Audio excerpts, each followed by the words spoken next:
Haujik tabirasi radio lila dakpamsina yeknaba oire lila asida saktam langlibusing singkhai gi khonjal da sur athokpam sanatombi gi saktam da modubala sanabam chaubi gi saktam da longjam lalitabi subon laiprakpam surje tamubi gi khonjal da wangkhai mayum pepe sandra gi saktam da birdip yanglem amadi laikai gi ahal lamagi khonjal da elangbam santa lila iba achaubi yumnam lila puthokpa sanjit saikhom haujik tabirase radio lila dakpamsina yeknaba oire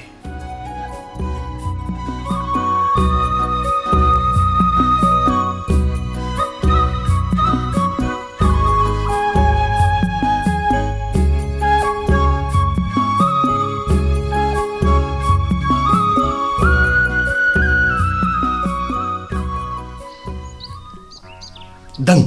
Ma, hingsaba sidi. Pakat brane. Pakat adi. Aidi suran thabo ira boy khalore. Suran thabo iram dana pharaga pukradi kamdova. Kapsare dana. Kapiro. Adudi kadawdoi ba. Suran thabo do tanaraga ne hatok toi. I ngamlani na thauna duga. Thauna bodi nupi angang lori singja kana hainari dudi. Nangi da muk siba ngamgani ka. Sibadi yade ko. Karige. Nang leitradi kanag leihawni. Dudi sibira roi. Karin jang charake. As hawte da. Hawai ga morong mepaga. Nangdi.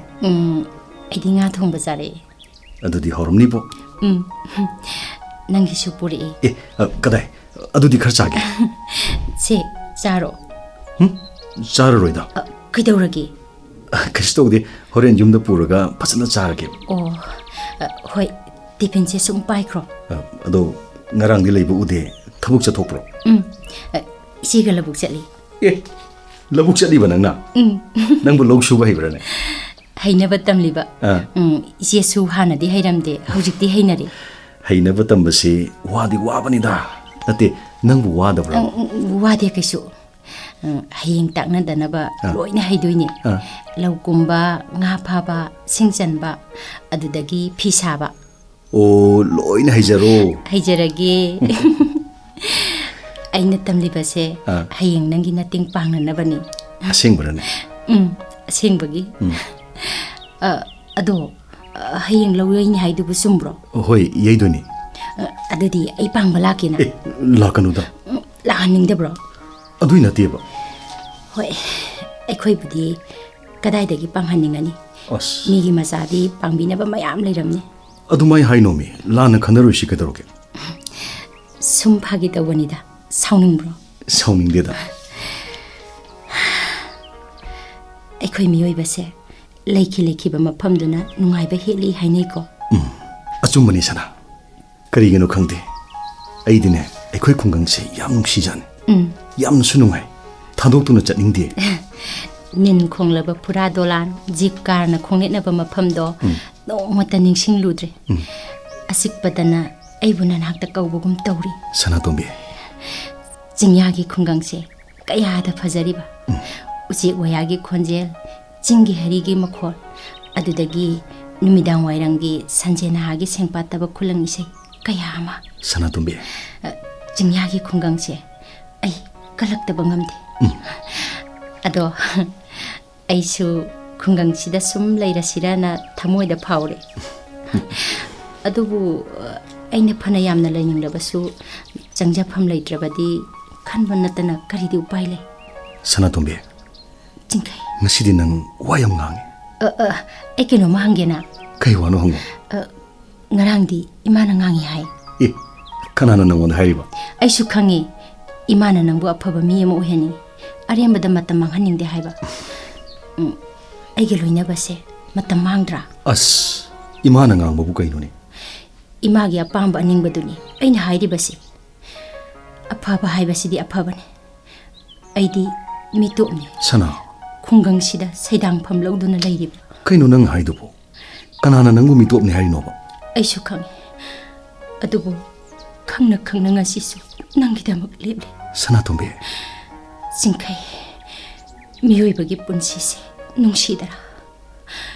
Ibani ꯑꯁꯨꯝꯅ ꯑꯣꯏꯔꯛꯀꯅꯤ ꯅꯣꯡꯃꯇ ꯅꯤꯡꯂꯨꯗꯦꯀꯣ ꯊꯥꯖꯗꯕ ꯀꯌꯥ ꯑꯃ ꯊꯥꯖꯅꯈꯤ ꯑꯣꯏꯊꯣꯛꯂꯔꯣꯏ ꯈꯜꯂꯨꯕ ꯀꯌꯥ ꯑꯃꯁꯨ ꯃꯥꯏ ꯄꯥꯛꯈꯤ ꯊꯥꯖꯅ ꯑꯗꯨꯃꯛ ꯑꯣꯏꯈꯤꯗꯕꯁꯨ ꯌꯥꯎꯏꯀꯣ ꯅꯨꯡꯁꯤꯕꯗ ꯑꯩ ꯃꯤꯅꯝꯈꯤꯗꯦ ꯅꯐꯝꯗ ꯑꯩꯒꯤ ꯊꯃꯣꯏꯒꯤ ꯑꯁꯦꯡꯕ ꯃꯔꯣꯜꯗꯤ ꯍꯥꯏꯈꯤꯕꯅꯤ ꯁꯅꯥ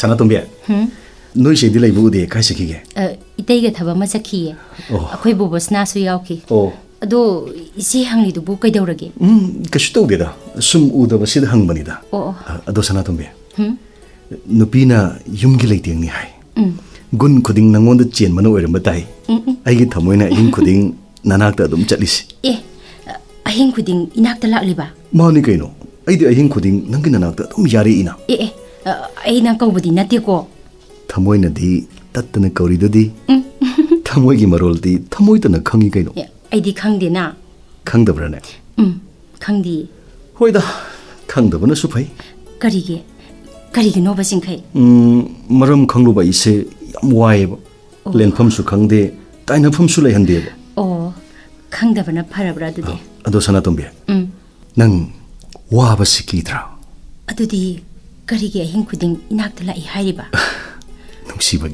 ꯅꯨꯡꯁꯤꯕ ꯃꯥꯅꯦ ꯅꯨꯡꯁꯤꯕꯒꯤꯅꯦ ꯅꯨꯡꯁꯤꯕꯅ ꯃꯤꯕꯨ ꯋꯥꯍꯜꯂꯤ ꯅꯨꯡꯁꯤꯕꯅ ꯃꯤꯕు ꯐꯍꯜꯂꯤ ꯑꯃꯔꯣꯝꯗ ꯃꯇꯝ ꯆꯨꯞꯄꯒꯤ ꯃꯩꯁꯥꯁꯨ ꯂꯥꯡꯍꯜꯂꯤ ꯑꯗꯨꯗꯤ ꯍꯥꯏꯌꯨ ꯁꯅꯥꯇꯣꯝꯕꯤ ꯀꯔꯤ ꯑꯩꯅ ꯅꯪꯒꯤ ꯅꯐꯝꯗ ꯊꯝꯂꯤꯕ ꯅꯨꯡꯁꯤꯕꯁꯤ ꯑꯥꯔꯊ ꯊꯣꯛꯇ꯭ꯔꯕ꯭ꯔꯥ ꯆꯤꯡꯈꯩ ꯑꯩ ꯅꯪꯕꯨ ꯋꯥꯍꯟꯕ ꯄꯥꯝꯗꯦ ꯃꯩꯁꯥꯁꯨ ꯂꯥꯡꯍꯟꯅꯤꯡꯗꯦ ꯁꯅꯥꯇꯣꯝꯕꯤ ꯆꯤꯡꯈꯩ ꯑꯁꯤꯅꯤ ꯍꯥꯏꯌꯨ ꯁꯅꯥꯇꯣꯝꯕꯤ ꯅꯨꯡꯁꯤꯕ ꯈꯨꯗꯤꯡꯃꯛꯁꯤꯕꯨ ꯃꯩꯁꯥ ꯂꯥꯡꯉꯝꯒꯗ꯭ꯔꯅꯦ ꯆꯔꯥ ꯍꯦꯟꯕ ꯃꯤꯇꯅ ꯑꯔꯥꯝꯕꯒꯤ ꯑꯋꯥꯕ ꯈꯪꯗꯦ ꯃꯤꯠ ꯇꯥꯡꯂꯕ ꯃꯤꯗꯨꯅ ꯇꯥꯏꯕꯪꯒꯤ ꯐꯖꯕ ꯃꯁꯛ ꯎꯕ ꯐꯪꯗꯦ ꯆꯤꯡꯈꯩ ꯅꯨꯡꯁꯤꯕꯒꯤ ꯃꯩꯆꯥꯛꯇꯤ ꯅꯨꯡꯁꯤꯕ ꯃꯥꯇꯅ ꯈꯪꯏ ꯁꯅꯥꯇꯣꯝꯕꯤ ꯈꯨꯡꯒꯪꯁꯤꯒꯤ ꯐꯖꯕꯗ ꯅꯍꯥꯛꯅ ꯃꯒꯨꯟ ꯍꯥꯞꯂꯤ ꯑꯩꯒꯤ ꯊꯃꯣꯏꯒꯤ ꯕꯁꯟꯇꯁꯨ ꯅꯍꯥꯛꯅ ꯃꯌꯣꯟ ꯆꯣꯡꯍꯜꯂꯤ ꯁꯅꯥ ꯅꯍꯥꯛꯇꯤ ꯑꯩꯒꯤ ꯑꯃꯠꯇ ꯉꯥꯏꯔꯕ ꯊꯥꯖꯒꯤ ꯅꯨꯡꯏꯟꯅꯤ ꯌꯦꯡꯉꯨꯅꯦ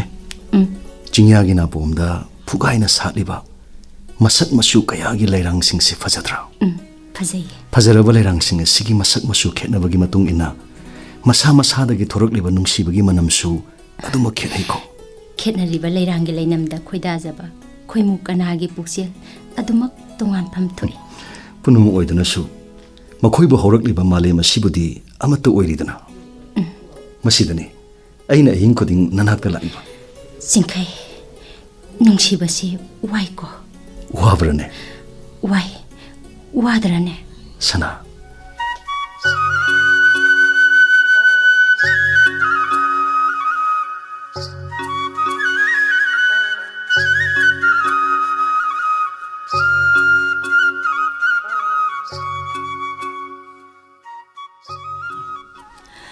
이마기 신케이 이마 ꯅꯪꯅ ꯇꯧꯔꯤꯕꯁꯤꯕꯨ ꯀꯔꯤꯅꯣ ꯏꯃꯥꯅ ꯍꯥꯏꯕꯗꯤ ꯏꯃꯨꯡ ꯑꯁꯤꯗ ꯂꯩꯔꯤꯕꯁꯦ ꯏꯃꯥ ꯏꯆꯥꯗꯅꯤ ꯅꯪꯅ ꯍꯥꯏꯕ ꯑꯩꯅ ꯇꯥꯗ ꯑꯩꯅ ꯉꯥꯡꯕ ꯅꯪꯅ ꯂꯧꯗ ꯀꯔꯝꯅ ꯌꯨꯝ ꯑꯁꯤ ꯄꯥꯟꯒꯗꯧꯔꯤꯕꯅꯣ ꯏꯃꯥꯗꯃꯛꯇ ꯍꯥꯏꯌꯨꯁꯦ ꯏꯃꯥꯅ ꯇꯥꯛꯄꯤꯔꯤꯗꯨꯕꯨ ꯑꯩꯕꯨ ꯋꯥꯈꯜ ꯑꯃ ꯇꯥꯔꯣꯏ ꯀꯗꯥꯏꯗꯒꯤ ꯇꯥꯔꯗꯒꯦ ꯏꯆꯥꯗꯤ ꯁꯨꯝꯈꯤꯕ ꯌꯥꯝ ꯀꯨꯏꯔꯦꯅ 이마 ꯅꯪꯕꯨ ꯉꯥꯎꯗꯣꯔꯤꯕ ꯀꯩꯅꯣꯝꯃ ꯇꯧꯔꯦꯅꯦ 그리노 그만하시 ꯉꯥꯎꯁꯨ ꯉꯥꯎꯗ ꯐꯩꯁꯨ ꯐꯩꯗ ꯃꯔꯛ ꯁꯔꯛꯁꯦ 이마 ꯄꯥꯝꯗꯦꯀꯣ 이마 까나나무 거리 하이질라게미 떠오르동네 코메 호나비세 헤이 아이부 미와 로건비 오이는 우르러브로 하 이마기 봉아 năng gian tàu cô 이마 이마디 쿠데이 셋라가 꼬이버도 빰덴 해 이마 콩그라우 셋로 마닝 통마야다 레비 서너다 빌린다우 비세 이마 빰데 이마 빰데 할시 이마 그이노 능 앙이두보 미 따르가 누아이로 해 따게 따스노 아스 따나나버 랩라우라우가 도르면이 코이마 시디에바 마사난비 마삭 파자비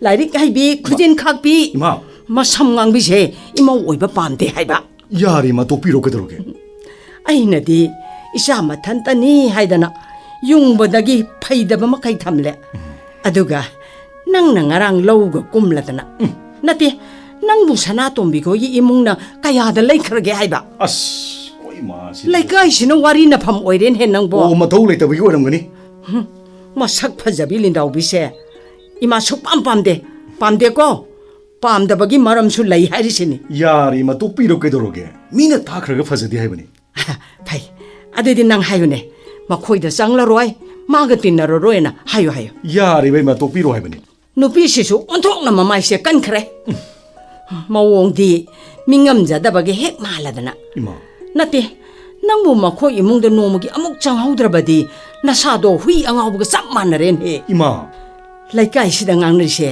ꯅꯪꯗꯤ ꯄꯨꯔꯥ ꯄꯪꯈ꯭ꯔꯕꯅꯤꯅ ꯇꯥꯗ꯭ꯔꯦꯅꯦ ꯇꯥꯔꯕꯁꯨ ꯇꯥꯁꯟꯅꯗꯕ ꯉꯝꯃꯦꯕ ꯑꯣ ꯑꯩꯈꯣꯏ ꯂꯩꯀꯥꯏꯁꯤꯁꯨ ꯈꯤꯠ ꯍꯦꯟꯃꯟꯈ꯭ꯔꯦ ꯋꯥꯔꯤ ꯑꯃ ꯉꯥꯡꯉꯒꯅꯦ ꯃꯕꯨꯛ ꯊꯟꯕꯣꯏ ꯇꯧꯔꯗꯅ ꯂꯩꯀꯥꯏꯗ ꯇꯥꯏꯅꯅꯨ ꯅꯪꯕꯨ ꯍꯪꯒꯦ ꯍꯥꯏꯔꯗꯤ ꯁꯅꯥꯇꯣꯝꯕꯤ ꯍꯣꯏꯗ ꯆꯠꯂꯣ ꯍꯥꯏꯗꯅ ꯍꯥꯏꯅꯔꯦꯅꯦ ꯑꯁ ꯏꯃꯥꯕꯨ ꯋꯥ ꯌꯥꯝ ꯉꯥꯡꯍꯟꯒꯅꯨ ꯁꯤꯕꯨ ꯋꯥꯅꯤ ꯇꯧꯕ ꯉꯝꯕꯤꯁꯨ ꯇꯥꯍꯟꯒꯅꯨ ꯅꯪ ꯑꯩꯒꯤ ꯏꯆꯥꯅꯤꯀꯣ ꯍꯣꯏꯕ ꯏꯃꯥ ꯀꯥꯟꯅꯗꯦ ꯋꯥ ꯌꯥꯝ ꯉꯥꯡꯅꯒꯨꯝꯁꯤ ꯅꯪ ꯄꯤꯛꯂꯤꯕ ꯑꯉꯥꯡꯅ ꯃꯩ ꯄꯥꯏꯕ ꯀꯤꯗꯦ ꯍꯥꯏꯕꯗꯨ ꯇꯥꯍꯟꯒꯅꯨ ꯌꯦꯡꯉꯣꯏ ꯑꯩ ꯃꯈꯥꯒꯤ ꯅꯟꯗꯣꯝꯆꯥ ꯃꯁꯥ ꯉꯝꯗꯦꯅ ꯍꯥꯏꯔꯤꯗꯣ ꯑꯩ ꯑꯃꯨꯛꯇ ꯆꯠꯂꯨꯈꯤꯒꯦ ꯐꯔꯛ ꯇꯨꯔꯛ ꯇꯧꯔꯝꯒꯅꯨꯀꯣ ꯍꯣꯏ ꯏꯃꯥ ꯀꯣꯛꯀ ꯉꯥꯎꯋꯦ ꯑꯩꯈꯣꯏ ꯃꯥꯅ ꯉꯥꯡꯕꯁꯤꯅ ꯃꯔꯣꯜ ꯑꯃ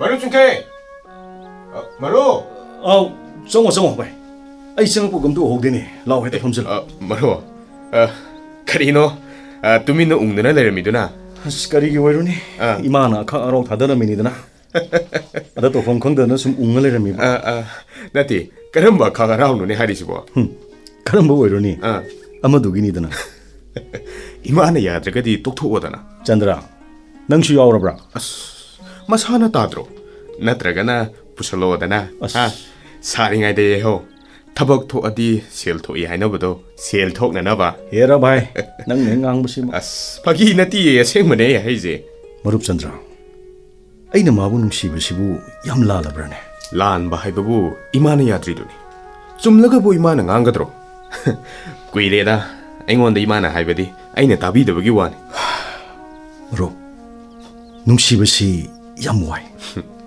와버드 나띠 시부 파워 ngầm 사나나 마이 짱라가 랑we henbagum nungsibasune chaina piraga magun hingatlibani maro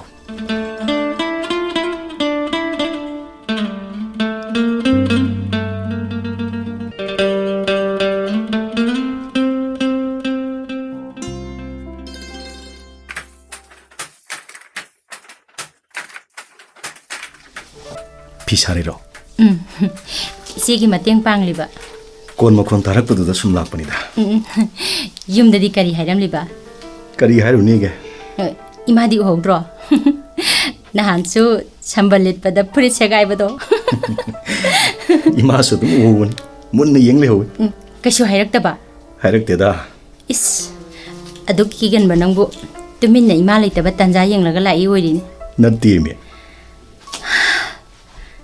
ꯆꯤꯡꯈꯩ ꯀꯩꯅꯣ ꯍꯥꯏꯌꯨ 이마ꯒꯤ ꯑꯄꯥꯝꯕꯒꯤ ꯃꯥꯌꯣꯛꯇ ꯁꯨꯝ ꯆꯠꯄꯁꯦ ꯋꯥꯗ꯭ꯔꯥ ꯁꯅꯥꯇꯣꯝꯕꯤ ꯑꯩꯕꯨ ꯎꯔꯒ 이마ꯅ ꯃꯁꯦꯛꯅ ꯈꯪꯁꯅꯨ ꯃꯇꯥꯒꯨꯝ ꯊꯤꯅ ꯉꯥꯡꯉꯤ ꯑꯩꯅ 이काई ꯈꯪꯗꯕꯤ ꯑꯣꯏꯗꯨꯅ 이마ꯒꯤ ꯃꯐꯝꯗ ꯑꯌꯦꯠꯄ ꯑꯣꯏꯍꯜꯂꯦ 이마ꯒꯤ ꯃꯤꯆꯩꯗ ꯅꯪꯕꯨ ꯌꯥꯝ ꯈꯥꯡꯕ ꯋꯥꯕ꯭ꯔꯅꯦ ꯆꯤꯡꯈꯩ ꯍꯥꯏꯌꯨ ꯁꯅꯥ ꯅꯪ 이마ꯕꯨ ꯋꯥꯔꯧꯕ꯭ꯔꯥ ꯋꯥꯔꯧꯗꯦ ꯋꯥꯔꯧꯐꯝꯁꯨ ꯊꯣꯛꯇꯦ ꯃꯃꯥ ꯃꯄꯥ ꯑꯣꯏꯕꯁꯤꯡꯅ ꯃꯆꯥꯕꯨ ꯄꯨꯟꯁꯤꯒꯤ ꯇꯥꯡꯀꯛ ꯈꯨꯗꯤꯡ ꯑꯐꯕ ꯑꯣꯏꯅꯅꯕ ꯁꯦꯝꯅꯔꯤ ꯍꯣꯠꯅꯅꯔꯤ ꯁꯅꯥ ꯑꯩꯗꯤ ꯆꯟꯅꯗꯕꯤ ꯆꯟꯅꯐꯝ ꯈꯪꯗꯅ ꯌꯨꯝ ꯊꯥꯗꯣꯛꯇꯨꯅ ꯏꯆꯦꯒꯤ ꯃꯅꯥꯛꯇ ꯂꯥꯛꯂꯤꯕꯤꯅꯤ ꯁꯅꯥ ꯅꯍꯥꯛ ꯑꯩꯕꯨ ꯇꯨꯀꯠꯆꯗ꯭ꯔꯥ ꯍꯦ ꯀꯩꯅꯣ ꯅꯪ ꯉꯥꯡꯉꯤꯗꯨꯕꯨ ꯑꯗꯨꯒꯨꯝꯕ ꯋꯥꯍꯩꯗꯣ ꯑꯩꯉꯣꯟꯗ ꯑꯅꯤꯔꯛ ꯁꯨꯅ ꯇꯥꯍꯟꯒꯅꯨ ꯋꯥꯍꯩꯗꯣ ꯑꯩ ꯇꯥꯕ ꯉꯝꯗꯦ ꯈꯨꯗꯤꯡꯃꯛ ꯈꯪꯂꯒꯅꯤ ꯄꯨꯝꯅꯃꯛ ꯑꯩꯅ ꯌꯥꯔꯒꯅꯤ ꯂꯧꯈꯤꯕ ꯑꯩꯒꯤ ꯅꯨꯡꯁꯤꯕꯒꯤ ꯐꯤꯔꯦꯞꯁꯦ 이마ꯒꯤ ꯃꯤꯌꯦꯡꯗ ꯊꯝꯂꯤꯕ 이바ꯅꯤꯒꯤ ꯈꯦꯠꯅꯕ ꯈꯨꯗꯤꯡ ꯅꯪ ꯈꯪꯂꯤꯕ ꯅꯠꯇ꯭ꯔꯣ ꯑꯩ ꯈꯪꯗꯦ ꯑꯩ ꯈꯦꯠꯅꯗꯕ ꯑꯩ ꯀꯩꯝꯇ ꯈꯪꯗꯦ 이마ꯅ ꯊꯝꯂꯤꯕ ꯃꯤꯠꯌꯦꯡꯁꯨ ꯑꯩ ꯀꯩꯝꯇ ꯎꯗꯦ ꯆꯤꯡꯈꯩ ꯑꯩꯅ ꯍꯥꯏꯔꯤꯕꯁꯤꯅꯤ ꯑꯩ ꯅꯪꯕꯨ ꯅꯨꯡꯁꯤ ꯁꯅꯥꯇꯣꯝꯕꯤ ꯉꯁꯤꯗꯤ ꯑꯩ ꯑꯃꯨꯛꯇ ꯉꯥꯡꯗꯕ ꯋꯥ ꯀꯌꯥ ꯑꯃ ꯈꯨꯡꯒꯪ ꯑꯁꯤꯅ ꯉꯥꯡꯍꯜꯂꯤ ꯁꯅꯥ ꯑꯃꯨꯛꯇ ꯈꯟꯗꯕ ꯀꯌꯥ ꯑꯃꯁꯨ ꯆꯤꯡꯌꯥꯒꯤ ꯈꯨꯡꯒꯪ ꯑꯁꯤꯅ ꯈꯪꯍꯟꯕꯤꯔꯤ ꯅꯨꯡꯁꯤꯕꯒꯤ ꯍꯧꯔꯛꯐꯝꯁꯨ ꯃꯐꯝꯁꯤꯗ ꯑꯣꯏꯍꯜꯂꯔꯤ ꯁꯅꯥꯇꯣꯝꯕꯤ ꯑꯗꯨꯕꯨ ꯏꯃꯥꯅ ꯃꯤꯄꯥꯏ ꯆꯥꯎꯕꯤ ꯁꯖꯤꯒꯨꯝ ꯅꯪꯒꯤꯗꯃꯛ ꯍꯥꯏꯐꯝ ꯈꯪꯗꯅ ꯋꯥꯔꯤ ꯄꯥꯈꯠꯆꯔꯤ ꯆꯩꯊꯦꯡ ꯑꯃꯅ ꯃꯔꯝ ꯑꯣꯏꯔꯒ ꯑꯩꯒꯤ ꯅꯨꯡꯁꯤꯕꯕꯨ ꯅꯥꯊꯩꯕꯤꯔꯝꯂꯒ ꯆꯠꯈꯤꯕꯗꯤ ꯑꯩ ꯈꯥꯡꯗꯨꯅ ꯂꯩꯕ ꯉꯝꯃꯣꯏ ꯆꯤꯡꯈꯩ ꯑꯁꯦꯡꯕꯅꯤ ꯁꯅꯥꯇꯣꯝꯕꯤ ꯑꯩ ꯈꯥꯡꯕ ꯉꯝꯃꯣꯏ ꯆꯤꯡꯈꯩ ꯅꯪ ꯂꯥꯛꯂꯝꯂꯤꯕ꯭ꯔꯥ ꯍꯣꯏ ꯍꯣꯏ ꯏꯇꯩꯃ ꯑꯩ ꯂꯥꯛꯆꯔꯝꯃꯤ ꯏꯕꯦꯝꯃ ꯏꯆꯦ ꯅꯪꯕꯨ ꯐꯤꯗꯨꯕꯨ ꯀꯌꯥꯝ ꯁꯥꯔꯕꯒꯦ ꯂꯣꯏꯗꯣꯔꯦ ꯏꯆꯦ ꯐꯤ ꯂꯧꯕꯤꯗꯨꯅ ꯂꯣꯏꯔꯣ ꯍꯥꯏꯔꯝꯂꯕꯅꯤ 이제 싹 루시나봐 떠오르키게 나타이 러북대기 가락라니 징카이 이때이마 싹 루시루키게고 ꯍꯣꯏ ꯍꯣꯏ ꯏꯇꯩꯃ 세 데일러북대 가라니 능 쌀로바 세 쌀로바 ꯍꯣꯏ ꯍꯣꯏ ꯑꯩ ꯆꯠꯂꯒꯦ ꯁꯅꯥꯇꯣꯝꯕꯤ ꯑꯩ ꯍꯜꯂꯛꯑꯦ ꯍꯣꯏ ꯍꯣꯔꯦꯟ ꯑꯃꯨꯛ ꯂꯥꯛꯀꯦ 예닝 탈리싱 락두나 ꯑꯅꯧꯕ 예닝 훌러로이 닝루러바 ꯑꯩꯍꯥꯛꯁꯦ ꯃꯍꯥꯛꯀꯤ ꯅꯨꯡꯁꯤꯕꯅ ꯑꯅꯧꯕ 예닝 ꯍꯨꯜꯍꯜ ꯑꯩꯒꯤ ꯊꯃꯣꯏꯒꯤ ꯆꯤꯡꯈꯩ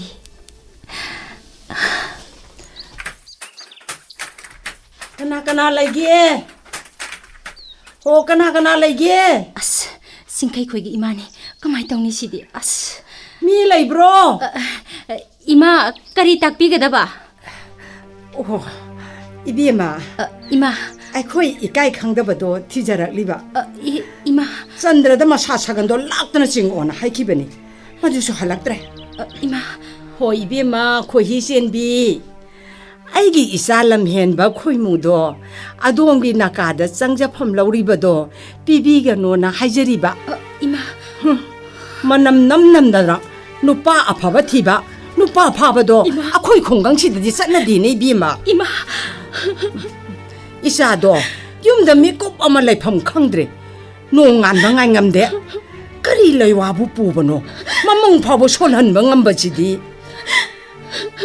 이비에마 아파바다 오바 파자바다 칸바 누아이바다 밤바도 킥도 삐로 깨도기야 마삭 파자비 이비에마나 마람 오이다나 이사세 망가도래 하이바 그래도 ngasi 떠오르바시보 가야디 얌래 딴자 할놈다나 ngarakpina nga lakpogum hawdong no usi sian badong na sian kiba khunggang no pa kaya mama mapahan na yang handre masin manaw masakhang na handre kari mantra bu pu bano na khoi shahar gi nupi sing si ba 가리노 인도리 비엠마 이움시다 헤ꯛ다 락비라가 낭닝이 삭닝이 하이두나 낭비바 이제 아이기 이나우시나 인도리 비엠마 코이다 까리 아까이바 떠우크라바게 이제 ibi mata mubi una usinadaba tana tasinadaba thabakse tokna sikai dogya ahal pandaba naha yumban tadanaba indona hairisini 인도리 비엠마 아이코이시 용 반자리 파나 얌나 하이닝바 레이라바수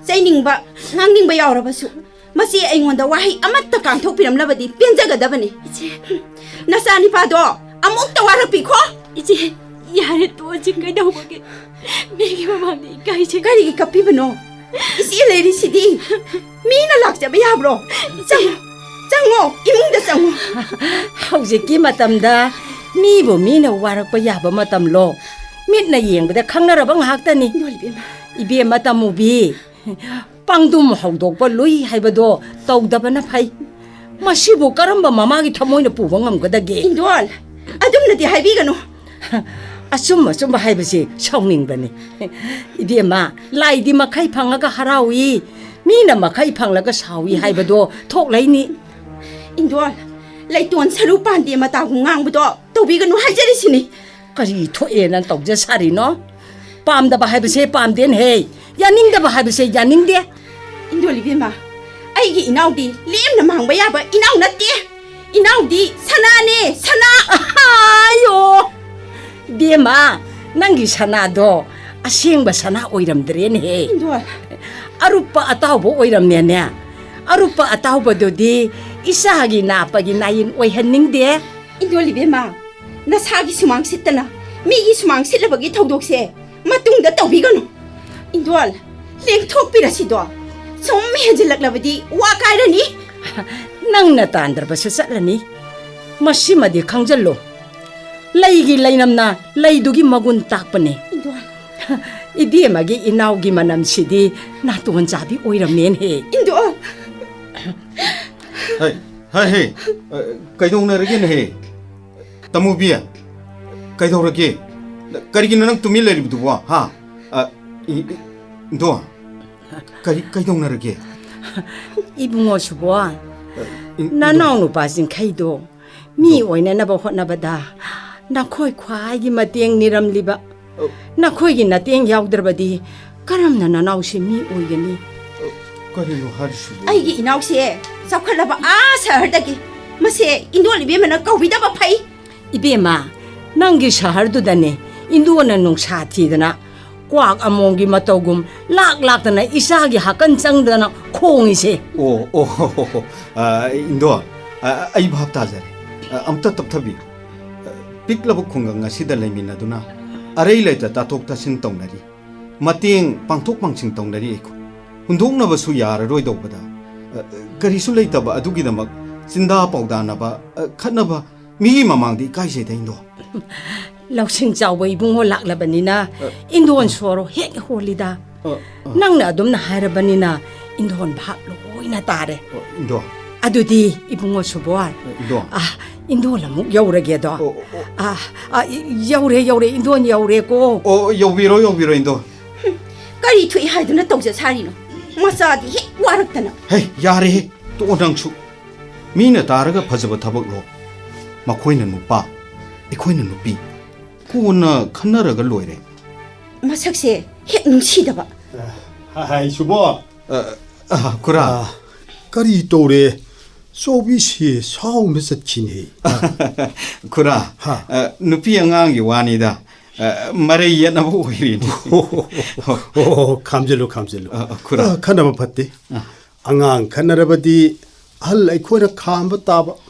오이 그라 아도 쿠라나 라이세 딱비 아떼기 냈디 그라 하이행 아육도 레까기 싱룹도 뿐바 따래 아두기 바오 하이바 라이니 알로파 싸마수 당동니고 그라 이붕어 아이 소이다는 락샤기 바래 아두디네 쿠라 마탕 아무 하루 그게고 파가니 쿠라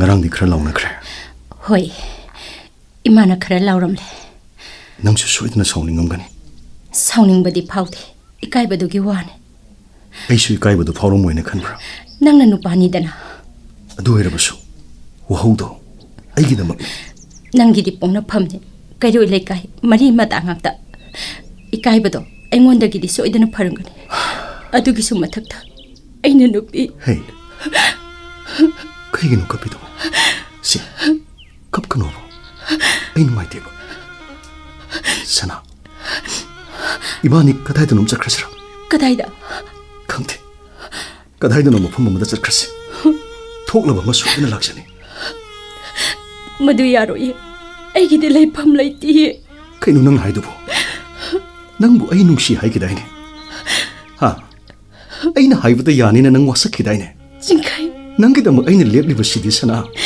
imani yadi sana tombe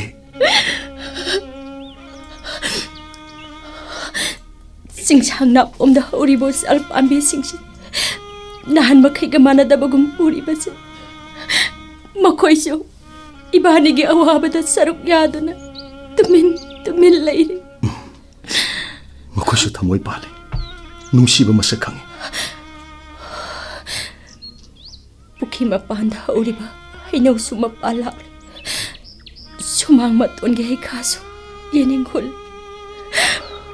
mahusagi basanta se yorak laman adu ay thamoy gi basanta de hey sakande kaino nang nang ni dubo kongang che ngasidi kaya da phajariba Liri sip amalang bana leisat amliba lairang kaya ginung siba lainam buyel lairang si ginung siba lainam da koi mo singna hauna rubat taudana pairak pagi konse sana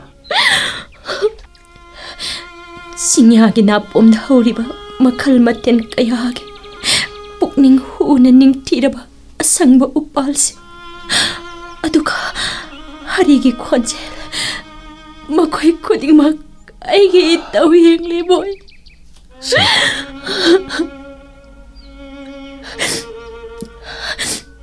ꯄꯨꯛꯅꯤꯡ ꯋꯥꯔꯛꯇꯕꯤ ꯂꯩꯆꯤꯟꯅ ꯊꯃꯣꯏꯒꯤ ꯁꯛꯇꯝꯁꯦ ꯌꯦꯛꯂꯔꯤ ꯏꯀꯥꯏꯊꯤꯕꯤꯅ ꯅꯨꯄꯤ ꯑꯣꯏꯕꯤꯒꯤ ꯂꯩꯇꯦꯡꯅꯤ ꯍꯥꯏꯕꯗ ꯉꯁꯤꯗꯤ ꯑꯩꯒꯤ ꯂꯩꯇꯦꯡꯁꯤꯅ ꯏꯐꯝꯗ ꯆꯩꯅꯥ ꯑꯃ ꯄꯤꯔꯔꯦ ꯁꯤ ꯍꯥꯏꯔꯦ ꯇꯣꯛꯑꯣ ꯍꯥꯏꯕꯅꯤ ꯀꯞꯄꯅꯣ ꯍꯥꯏꯕ ꯅꯪꯒꯤ ꯊꯃꯣꯏꯅꯨꯡꯗ ꯐꯥꯎꯔꯤꯕ ꯅꯨꯡꯁꯤꯕ ꯆꯩꯅꯥꯒꯤ ꯁꯨꯔꯗꯨꯅ ꯈꯣꯡꯊꯥꯡ ꯌꯩꯅ ꯅꯤꯟꯈ꯭ꯔꯦ ꯌꯦꯡꯉꯨ ꯌꯦꯡꯉꯨ ꯆꯤꯡꯁꯥꯡ ꯅꯥꯄꯣꯝꯗ ꯎꯆꯦꯛ ꯋꯥꯌꯥꯁꯤꯡꯁꯤꯅ ꯇꯨꯃꯤꯟ ꯇꯨꯃꯤꯟ ꯑꯋꯥꯕꯕꯨ ꯁꯔꯨꯛ ꯌꯥꯔꯤꯕꯁꯦ ꯎꯗ꯭ꯔꯥ ꯀꯔꯤꯒꯤꯅꯣ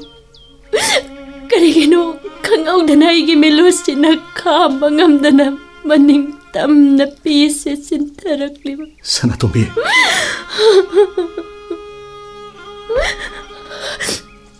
ꯑꯩꯒꯤ ꯊꯃꯣꯏꯒꯤ ꯑꯣꯏꯕ ꯄꯥꯎꯗꯝꯗꯤ ꯀꯅꯥꯅ ꯈꯪꯗ꯭ꯔꯕꯁꯨ ꯅꯪꯒꯤ ꯅꯐꯝꯗꯗꯤ ꯂꯦꯈꯤꯕꯅꯤ ꯑꯩ ꯂꯥꯟꯈꯤꯗꯕ ꯑꯗꯨꯕꯨ ꯄꯨꯟꯁꯤꯒꯤ ꯊꯥꯡꯖꯤꯜꯂꯨꯔꯤꯕ ꯈꯣꯡꯊꯥꯡꯁꯦ ꯍꯟꯗꯣꯛꯄꯗꯤ ꯌꯥꯏ ꯍꯧꯖꯤꯛꯁꯨ ꯑꯩ ꯅꯪꯒꯤꯗꯃꯛꯇ ꯂꯦꯞꯂꯤ ꯑꯩ ꯁꯤꯕ ꯐꯥꯎꯕ ꯉꯝꯒꯅꯤ ꯁꯅꯥꯇꯣꯝꯕꯤ ꯍꯩꯃꯥ ꯅꯪꯗꯤ ꯃꯐꯝꯁꯤꯗ ꯀꯩꯗꯧꯔꯝꯂꯤꯕ ꯏꯆꯦꯅꯗꯤ ꯊꯤꯔꯨꯔꯤ ꯂꯥꯛꯑꯣ ꯌꯨꯝꯗ ꯆꯠꯂꯁꯤ ꯅꯥꯇꯩ ꯈꯪꯉꯗꯤ ꯋꯥ ꯊꯣꯛꯂꯅꯤ ꯆꯤꯡꯈꯩ ꯏꯇꯩꯃ ꯏꯇꯩꯃ ꯋꯥ ꯍꯥꯏꯒꯦ ꯅꯪ ꯂꯥꯟꯅꯗꯤ ꯂꯧꯒꯅꯨꯀꯣ ꯍꯥꯏꯕꯤꯌꯨ ꯏꯇꯩꯃ ꯅꯨꯄꯥ ꯅꯨꯄꯤ ꯍꯥꯏꯕꯁꯤꯗꯤ ꯌꯥꯝꯅ ꯈꯦꯠꯅꯩ ꯑꯩꯒꯤ ꯏꯅꯥꯎꯁꯤꯗꯤ ꯅꯨꯄꯤꯅꯤꯗꯣ ꯑꯗꯨꯒ ꯅꯍꯥꯛꯅ ꯅꯨꯄꯥꯅꯤ ꯏꯇꯩꯃ ꯑꯗꯨꯅ ꯅꯪ ꯈꯛꯇꯒꯤ ꯌꯦꯡꯕꯗꯣ ꯇꯧꯒꯅꯨ ꯁꯥꯎꯕ ꯍꯩꯇꯕꯅ ꯁꯥꯎꯔꯛꯄ ꯁꯟ ꯑꯇꯦꯕꯅ ꯋꯥꯏꯔꯛꯄ ꯁꯔꯨ ꯐꯪꯉꯤ ꯍꯥꯏꯕꯗꯣ ꯇꯥꯗꯨꯅ ꯇꯣꯛꯀꯅꯤ ꯏꯆꯦ ꯆꯠꯂꯣ ꯑꯩꯒꯤ ꯃꯥꯡ ꯊꯥꯗꯨꯅ ꯆꯠꯂꯣ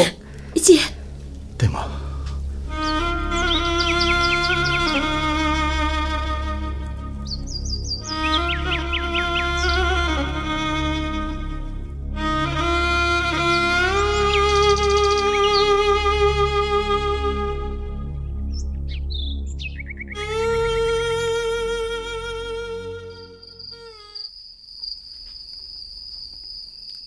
아이 따라브로 낭보 아이 따라브라네 그래도 우리기네 따래 아이 마빠한다부터 돌아오네 보보스나도 짝라미 하더나 짝 비자라마네 나사 누파세 온톡나 망아우티 그래 마는 닝키부도 핵 퉁드라바 마이 이싱가가 짱부자나때다 hꯧ직부 싸호러번 나트로 마나 빠마도 퉁러버니나 하라우나 싸호래 파래 아도 시네 시 오이래 따모비야 뭐거이 따모 와마 따나 시라이네 또보니네 따나 호보나 파가드라 칸바 करी वानो सनातोंबीगी थौदोकसे लेकाई वाथो ओइख्रेदना करी हाइनी ताबा नुंगाइतबा वाहि वाता कयाम सिजननारे मतुंगदा मुक थोलकलबदि कमदौसिगे तमुपे इमा खोइ तासौ खोइ खंखरदि वा थोक्तोइनी खंबा हाइबुबु हेक्ता खंगदोइनी ने मिगी मसिनबु मेलुबो ngambro मखोइ तामो हायुने अदुदि कमदौसिगे 하 나할수 인돌 사우비도 하우나 ngang 사우나 레호레 아소 그나 레카이 와토 오이키버도 머코이 한데 nga랑도 징야기 부크리 마판두다 찍타나다나 레이람미 아두니니 암루리시 와톡 아무 톡드링에 와 사우드링에네 가리노 어머디 신만나 파이 마담세 하우키버나 파동만데고 아두니 아이수 칼리바 सनातोंबीसे सुम थमदुना लेहनबदी खोंफमसे हंदौ मांद्रे हौजिकती बोबो सनासु चावरे अदुना युमदा हलनखिबना फरनीदा मखोइ तामो मदुना फादौ माले सेखिनदब यादबनी मीगी मनमदी लेकाई पल्लो लाली हाइबा म लेबनी कनाना खंबा मियोइबा हाइबसिदी पामबु पामद्रबा याबु यानद्रदि 시트꯭ꯔꯀꯣꯞꯇꯒꯤ ꯌꯦꯡꯅꯔꯤꯕꯅꯤꯅꯤ ꯁꯅꯥꯇꯣꯝꯕꯤꯗꯁꯨ ꯌꯦꯡꯂꯝꯒꯅꯤ ꯌꯦꯡꯖꯁꯅꯨ ꯃꯗꯨꯅ ꯃꯈꯣꯏꯒꯤ ꯋꯥꯅꯤ ꯑꯗꯣ ꯏꯟꯗꯣꯜ ꯆꯥꯎꯕꯤꯗꯣ ꯂꯥꯏꯗꯕꯅꯤꯀꯣ ꯃꯈꯣꯏ ꯇꯥꯃꯣ ꯐꯔꯦ ꯑꯗꯨꯗꯤ ꯅꯪꯅꯅꯦ ꯁꯅꯥꯇꯣꯝꯕꯤꯗꯣ ꯐꯅꯕ ꯍꯥꯏꯔꯣꯀꯣ ꯊꯤꯟꯊꯕ ꯇꯧꯗꯅ ꯆꯠꯍꯟꯈꯤꯅꯕ ꯇꯧꯔꯁꯤ 마기 ꯆꯥꯎꯕꯤ ꯍꯥꯏꯕꯗꯨꯒꯤ ꯃꯃꯧ ꯑꯣꯏꯗꯧ ꯁꯔꯨꯛ ꯊꯤꯟꯗꯣꯛꯈꯤꯕꯅ ꯍꯦꯛ ꯐꯔꯕ ꯖꯥꯠꯅꯤ ꯍꯌꯦꯡꯁꯦ ꯏꯔꯥꯏ ꯅꯨꯃꯤꯠꯅꯤ ꯅꯨꯃꯤꯠꯁꯨ ꯊꯕꯥꯜꯁꯨ ꯐꯩ ꯍꯦꯛꯇ ꯊꯤꯟꯗꯣꯛꯈꯤꯅꯕ ꯂꯦꯞꯂꯁꯤꯀꯣ ꯃꯈꯣꯏ ꯇꯥꯃꯣ ꯍꯥꯏꯌꯨꯅꯦ ꯑꯩ ꯁꯅꯥꯇꯣꯝꯕꯤꯗꯣ ꯍꯌꯦꯡꯃꯛ ꯌꯥꯅꯕ ꯍꯥꯏꯅꯔꯒꯦ ꯑꯩ ꯍꯩ ꯍꯨꯏ ꯈꯣꯡꯉꯤꯅꯦ ꯀꯅꯥ ꯂꯥꯛꯄꯅꯣꯅꯦ ꯍꯩ ꯍꯨꯏꯅꯦ ꯍꯦ ꯑꯩ ꯑꯃꯨꯛꯇ ꯊꯣꯛ ꯌꯦꯡꯈꯤꯒꯦꯀꯣ ꯍꯨꯏꯅꯦ ꯍꯦ ꯀꯥꯂꯨꯕꯤ ꯀꯥꯂꯨꯕꯤ ꯍꯧꯖꯤꯛꯃꯛ ꯍꯥꯏꯍꯧꯗꯕ ꯌꯥꯗꯦ 이세기 톰비 이세기 사나 톰비 이제 난 아솜다 묵달라오 따브라 낭보 따래 이제 그리 하기 이제 부보스나도 tumningle 하이드는 팜 타람바니 이제 ngasidiне akhoi bubosnado chakhujama 이세기 사나 톰비 kaidourage 이제 한다기 마땅세 이세 야함나 뺀데 이제 나타이수 이까이 누시야나바 하이브도 토에 이제 미나 빼나 ngang taabada ai khangbada yamna wai ngana huangange tawbada isingna palli haibado thoe 이제 tasoga imagana nang lakdaba yade pause le e ha satpana su phari isena khalli sigi saratumbi nang hayingse chatnaba tawsi 이제 natai bungoga aigana su hayingse thillage haina leple numit thaban su phai haujikti bobo sana su chaure isegi anaba su pharedana mafamse khungangni khungang 이제 phare nangsu potharuro isesu potharage ko 이제 아이고 따성놀라 오나 바우실레 이 하이바 마니 락라바디 अमुक हनखिबा ताबनी ऐ सत्खिबा ताबनी मफमसिदा खुंगंसिदा ऐना अहानबा लाखिबा नुमित्तो ngasidi naunana ningsinglei matamdo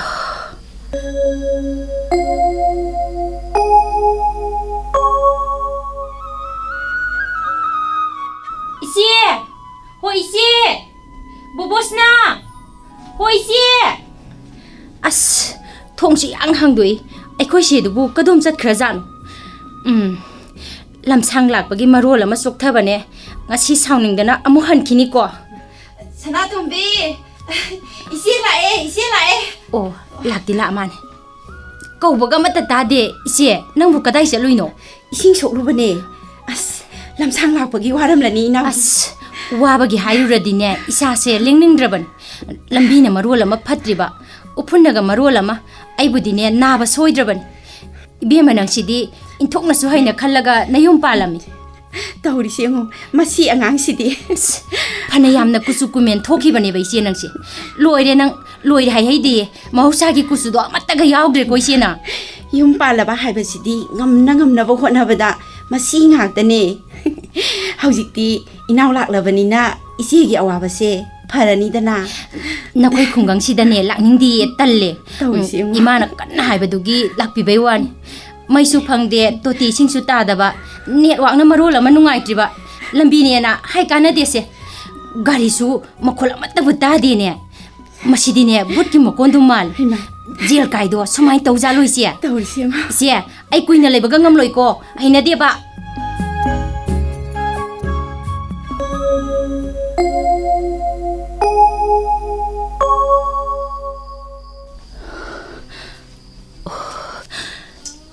नोमता मफम से makeup अमा लाइनिंखिदे लाकनिंखिदे अदुगा ngasiना हनखिनि खलुब मेकअपता करिगे मी पाइरिबा ओ नोंसिना हे nganखिबागा खुंगंसे थादोक्तुना ꯆꯠꯂꯅꯤꯀꯣ ꯍꯦ ꯅꯨꯡꯁꯤꯔꯕ ꯆꯤꯡꯌꯥꯒꯤ ꯈꯨꯡꯒꯪ ꯄꯨꯛꯆꯦꯜ ꯇꯞꯄꯤꯗꯀꯣ ꯅꯍꯥꯛꯀꯤ ꯌꯥꯇꯥꯐꯝꯁꯦ ꯃꯇꯝ ꯀꯧꯕꯤ ꯅꯍꯥꯛꯁꯨ ꯑꯣꯟꯊꯣꯛꯅ ꯃꯔꯧ ꯆꯥꯎꯏꯗꯀꯣ ꯉꯥꯏꯍꯥꯛꯇꯁꯨ ꯄꯣꯊꯥꯗꯦ ꯅꯤꯡꯉꯥꯏꯕ ꯇꯧꯗꯅ ꯑꯗꯨꯃꯛ ꯂꯦꯞꯇꯅ ꯆꯠꯂꯤꯗꯀꯣ ꯅꯍꯥꯛꯀꯤ ꯂꯦꯞꯇꯅ ꯆꯠꯂꯤꯕ ꯈꯣꯡꯆꯠꯁꯤꯅꯅꯤ ꯑꯩꯒꯤꯁꯨ ꯆꯠꯅꯅꯕꯒꯤ ꯃꯇꯝ ꯌꯧꯔꯛꯂꯤꯕ ꯑꯍꯤꯡ ꯑꯁꯤꯃꯗꯤ ꯃꯐꯝꯁꯤꯒꯤ ꯃꯍꯧꯁꯥꯒꯤ ꯐꯖꯕꯁꯦ ꯄꯦꯟꯅꯥꯏꯗꯅ ꯌꯦꯡꯖꯔꯒ ꯑꯗꯨꯃꯛ ꯇꯨꯝꯗꯅ ꯅꯣꯡ ꯉꯥꯜꯂꯒꯦ ꯆꯤꯡꯈꯩ ꯆꯤꯡꯈꯩ ꯑꯩ ꯍꯟꯕ ꯇꯥꯔꯦ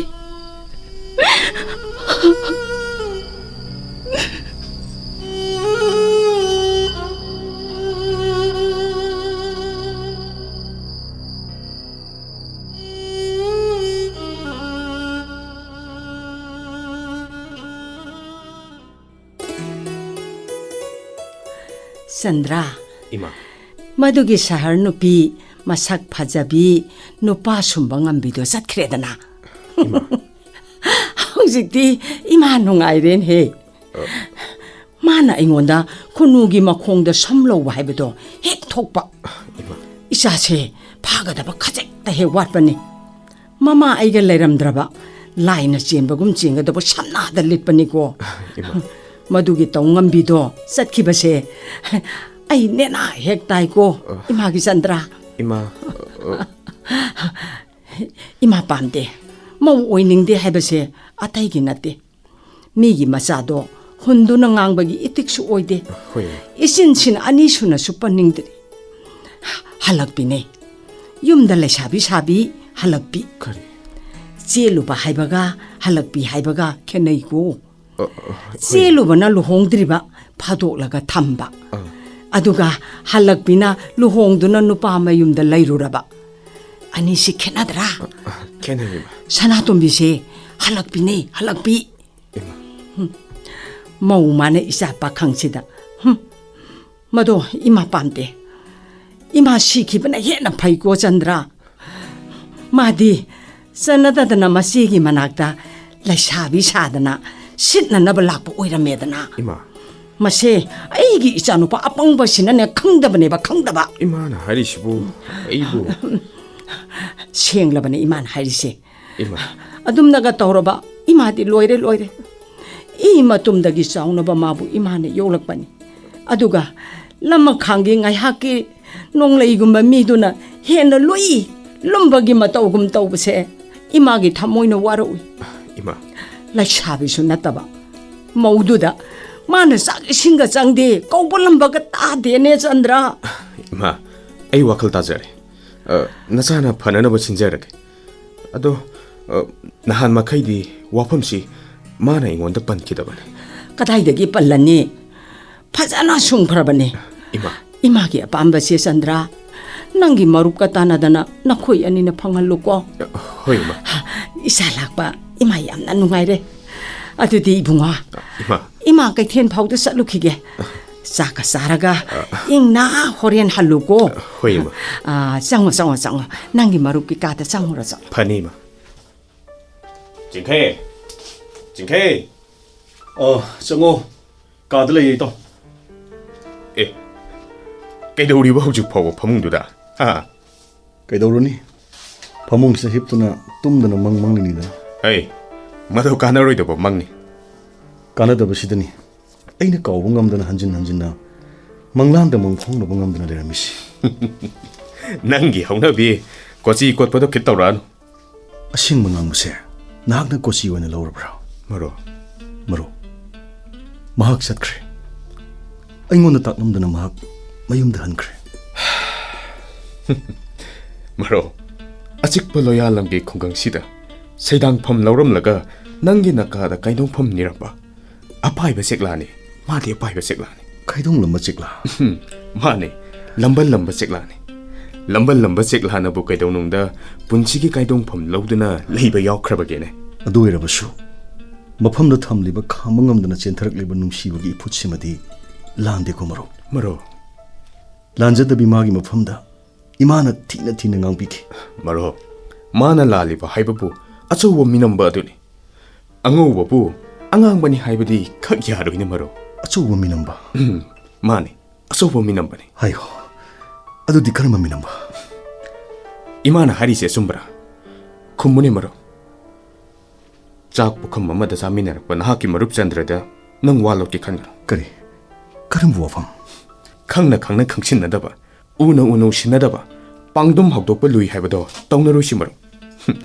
하요네 낭나 난게 타와이 막니 칸제나 탐자리바 사나톰비시 머럽 사나톰비게 들어봐 마학 마이 통얌비 삭론 부비 레샤비게 마이콤 읍심도는 남긴 나펌다 까이동품 러롬바니 하이 머러 사나돈비시 사가이 올루로 보냈더라 머두는 로이라버라 머로 머러 파나야암나 파제르버수 나돈 짜비레랑부 라이드 갓바 낭다 크르브라네 농시바 하이버세 맘이 땅이 하이 아파부터 강대 머러 tumba saba khangante nungsiba matabu uraga nungaisai magi wahi taraga penchaine maro 징카에 asengmane nungsibada chatnabi leite lairi ina khunba khaide phajaba thiba kaimta khangde masi chumdra maro 머러 sanatombi yum palure halakpini mahaki machik mangna ingonda hanjin haiki aduba maro karigino khangde aina mahakpu ubada ai ngauki mabu haifam khangdan nungsiki 머러 pumnamak kauki chimbal mayagi samru haifetang nokphet tawbada khajaida kutak tawbudun hena magun habli khangna ai khong thangjin khimaro 머러 maro 나가오래 yum paluraba mahaka aiga punsi khongloi oina semba sibu kayam kaibagene maro 머러 당신은 나가오래 나학 짜나나 나오바 하이버도 오래 maro 낭부 이까이바 하이버도 까림다 캉더라브로 낭세 빡캉니니 빡캉 ai khangde ai kaiba kaimda khangde khudingmak nungsiba mana khanjin khre maro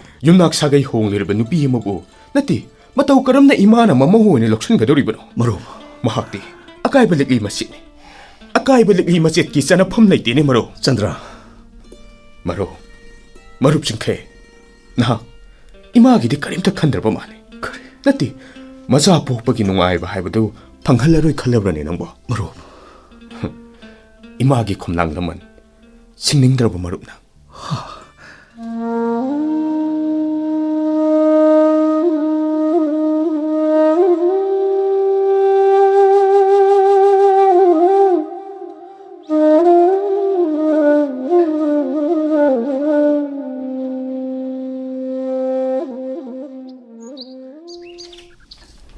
이마기 싱카이 낭 이마나 하이버시 따라로이 하이나 러브라 ima 이마기디 낭 나타나 까나 레이리 낭나 포럭닝바 마 포럭바다 이마 야다바 떠오로 아두부 사게이 홍루르바 마우 아마보 윰마시기 아노바 마우 아마 오이나 포럭바 이마 빰데 이마 야방암 로이코 이붕아 ima 이마기 와헤예시나 누피 아마 오이나 누피부 한타나 옌바디 나테 이마나 사마자 시기 짠나비부 이카이 콤다 낭나 낭기다막 낭기 농시바기다막 아파함바기다막 이마기 아마디 사가이 칸다바 이마 낭부 와로위 ima 코나야 시기 짠나비 이사부 수강한능이 낭나 미론 따락드링에 나빠봉 라이키드라 마통 이마는 낭기다막 tomba masjid saba masjid wanaki tenaki minong masaka yama ima mi masadi mama mapana haibetai masina haibe illi zatkhredana khungang asi thadokdana chatle phok taklamdana masina takpadi imana haidrabasu nangna khangbam thoktrane bungo ima aishu nupi thiraba nupa am oiramlabadi mahakpu lowbuda akaiba leigadra ima chikai madu oirabadi mahakpu imungsigi mau oihanbada imana yagadra ima imagi bungo tapi nang ngawro bro ai ngawre ima नचा ngawre ima 이마기 싱카이 lukha komda taraba mabu chingkhatpiba haibasibu masidagi henba dharma mamuk leiramkhigadrane ima 이봉어 takpiyo ima kathokba haibasibu kadaibu kawbagi ima 싱카이 ai magidamak handak mapoksimagidi leplagena khale 이마기 싱카이 낭 이마기 다막다디 까톡라로이 칼라브라 ima 하요 이마기 봉어 낭부 이 마tum다기 사우나바 요락레바 이마기 다막다디 까톡 방감라로이 렙라브라 ima 가이더라 낭 이마기 와한기 빠콤 삐드라바디 콤모 이마기 와한기 빠콤 ngamloy nang nung anigi marakta haibado oire adubo ima isagi da maklep kane ima ai sadanto mibu nungsi ima karam tawne egi sasite loire dana heloina sele heloya tomina sele Ima, kana guno ni hello ni sili babo. imagi bungo Sandra Ima, ima kari haigedabano khangdrene aigi sagi matongse ima haipam khangdre ima haipam khangdre Sandra maro. Ima se thamoy shona kablaga satkrene. Nati, nangbu ima bu karimta nungsidrabra. maro Maro, nungsiba sama kaina kini. Nungsiba sama lakani. Masidi ingkhalakpa punsigi tangkak amane. Tangkak asina aroiba nati. Adubu maro, migi mama masak phajabida ima kawbadi khak yadi hainaba ma leibane. magi mafamda thamkiba mijeng khangbangam dana senthariba nungsibagi ipusimadi lande kumaro Maro, nahaki mut naidraba nungsibagi iputuna. Ima bu nathaiduna langsektuna thambagi mami amadi dum tari. Mado, ai yabu ngamnoi. Nahaki wakhalda imana matam chuppagi oina hingli. Punchigi hinglani machagi duma. khunai asina kauthokpirabi ishorna su maraibak thihanbirabi marale jadrabi magidamak aina sambal loina mabu ngak chenge khanbasibu kayam lalageni maro Maro, khunai chatnabi bu ngak na chatliba mahak adugishu kanbinaba amadi soidana leramgani. maro Maring na saba sangbai na mahangba haunadi hainabani maro. nate maro madu oibe yaroi Maduna nang na haiba wani dana. chandra Maro, kauthokpa khara tamo. Lapthokpasu khara haisida. Thungnaba ngakna asengba nungsiba nate. Kainabasu nungsibagi panthungni hainaba daine. Nate, nangna pamlisi nungsibagi panthungdu natrani maro. sanatombe karigi aibu tumina thadoktuna chali nangbu achikpa loyalamgi khungangsi thadoi haramdaine Maro, ha nangbu mafamsi yam nungsina engona tattana haikidaine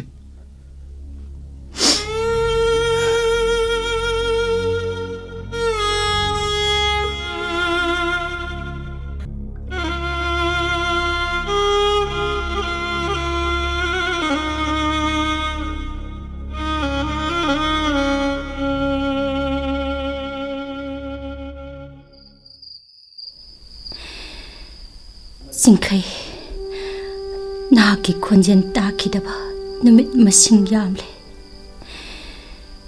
ꯊꯃꯣꯏꯒꯤ ꯑꯣꯏꯕ ꯋꯥꯍꯩ ꯈꯔꯗꯪ ꯑꯣꯏꯔꯕꯁꯨ ꯅꯐꯝꯗ ꯐꯣꯡꯗꯣꯛꯅꯤꯡꯈꯤꯕꯅꯤ ꯑꯗꯨꯕꯨ ꯄꯥꯝꯕꯩ ꯂꯩꯈꯤꯗꯦ ꯐꯣꯡꯗꯣꯛꯄꯒꯤ ꯇꯥꯟꯖꯥ ꯐꯪꯗꯅ ꯑꯗꯨꯃꯛ ꯏꯇꯩ ꯏꯕꯨꯡꯉꯣꯅ ꯊꯤꯟꯕꯤꯔꯛꯈꯤꯕꯅꯤ ꯎꯅꯤꯡꯕꯒꯤ ꯈꯧꯔꯥꯡꯕ ꯍꯥꯏꯅꯤꯡꯕꯒꯤ ꯂꯥꯡꯇꯛꯅꯕ ngasiso iphamda leiriye chingkhai khongpham ma soikibana punsi simagidi mutlaroidaba dak pham amadi lehaure dak pham sina ngasidi aigi yeknaba oirare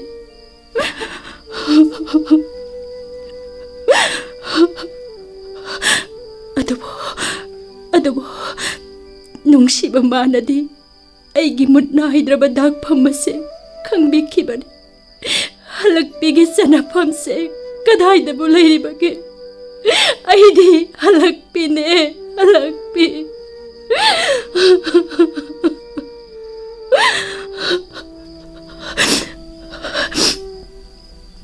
ꯑꯩ ꯏꯃꯥꯕꯨ ꯋꯥꯔꯧꯗꯦ ꯋꯥꯔꯧꯐꯝꯁꯨ ꯊꯣꯛꯇꯦ 이마나 ꯈꯨꯟꯅꯥꯏ ꯑꯁꯤꯒꯤ ꯆꯠꯅꯕꯤꯕꯨ 이까이 ꯈꯨꯝꯅꯕꯤꯕꯅꯤ ꯑꯩꯇꯅ ꯆꯠꯅꯕꯤꯒꯤ ꯄꯜꯂꯥꯂꯨꯕꯅꯤ ꯍꯦ ꯊꯃꯣꯏ ꯀꯔꯤꯒꯤꯅꯣ ꯅꯍꯥꯛꯅ ꯃꯥꯒꯤꯗꯃꯛ ꯏꯈꯧ ꯂꯥꯡꯂꯤꯕ ꯆꯤꯡꯈꯩ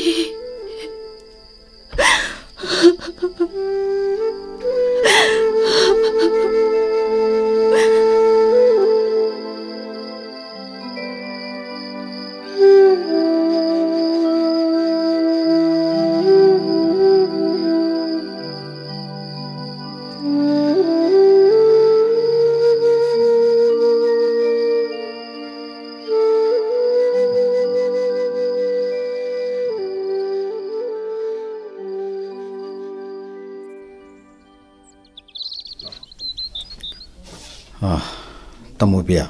Makoi tamo. Makoi luhongbasi poyen kya pishigya. Hey, indol saubido. Ekhoigida lupa samanga pirambani ne. Luhongbadudi makoi tamo na dum satpiro. Hoine. Satpabudi ay dum satkeni. Poyen dugi wani. Samanga dum piro da. Kari hena pibana phai khalida. Se lising ama pirsira. Hoi. Tamobiya. Makoi tamo.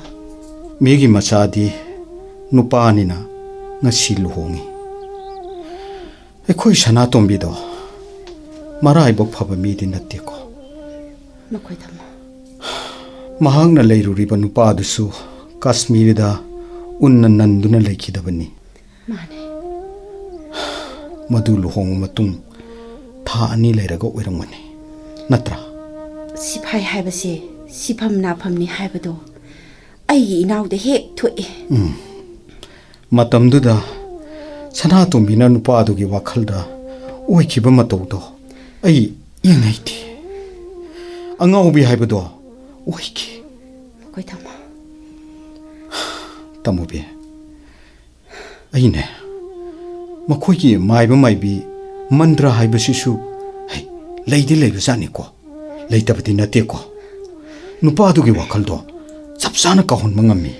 Maibi mantra haibase leiko. Masidi ai phajana thajarabani. Aikoi Sanatombi nupadugi wakhal kawanba ngamlisini.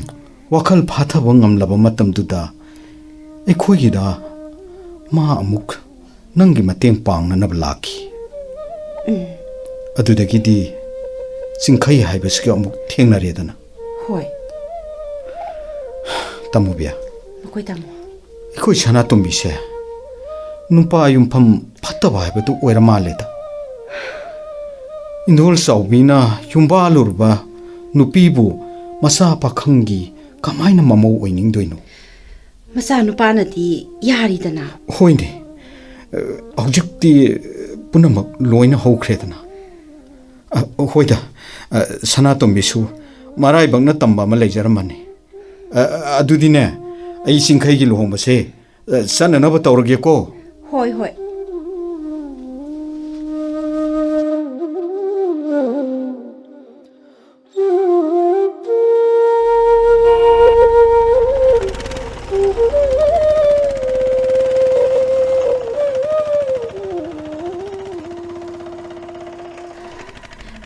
Karino ngasisibu khungangse irang langbugum uribasibu phajaba phirol sana lupa set chaduna chanari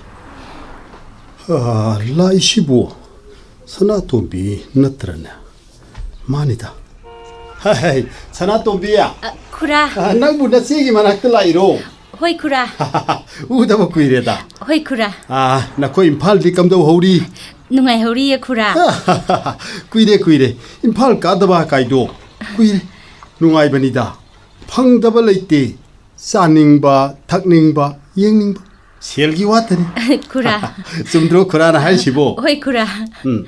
अदुबु इबेमा सनातोंबी खुरा हे अखोगी खुंगंगसिसु सिगना अदम नुंगाइबन नुंगाए खुरा खिलैखिबने हेले हाइगुमदना नंगसु कौबो गमदना नसेगी नाकदा लाकबो ओइरिनी अदुदा तारे खुरा कौबो गमदबा हाइबसिसु गमदबनी ने इहे इहे वारीदा खुरा ले होरगे खुरा की संफम जौरे खुरा कैनोमता हा हायु किदरा ngasiसिबु करी लेगे चौबिगी मचा चिंखगी लुहोंबनीदना हा खुरा मागी लुहोंब चलिबनी आदुदी खुरा अमु ले होरे को लुहोंबा ओ ngasiसे मागी लुहोंब नमित ओइरबा वरौदे वरौफमसु थोकते चिंखै नंगना अइबु सोइदना वरौरंगनी नंगी मेसेज पाखिदे नाकी कॉलसु ओखिदे पुमनमक इमागिदमक लौखिब खोंथांगनी खोंथा अदु लम हेलबि थमोइसिना नंगी नुंसिबगी मैचाकना अंगावबि ओइरबा अइ नंगिदमक लाक्लिये चिंखै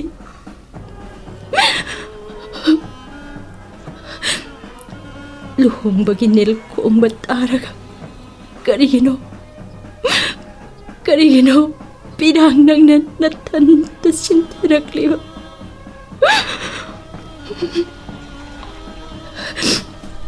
ngasidi चिंसांगी नापोमदा हौरिबा मरोल थोक्ट्रबु साल पांबी सिंग नखोइसु अइगी तौ येंगलिबो हंगबा त्यादा लेसिल महाक्सु पाइकिदा लिरी सिटपा मालंग महाक्सु लेखरे अदुगा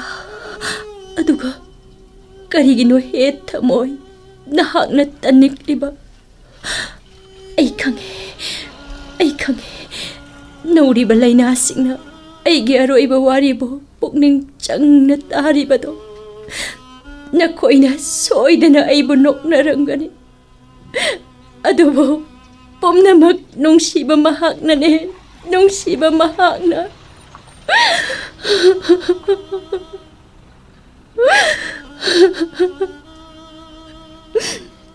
पुंसिगी जेलदा ngayhak itilamba oira male चिंखै नहाकी नुंसिबना मतंग सुप्पगी ओइना मिराई बिरमले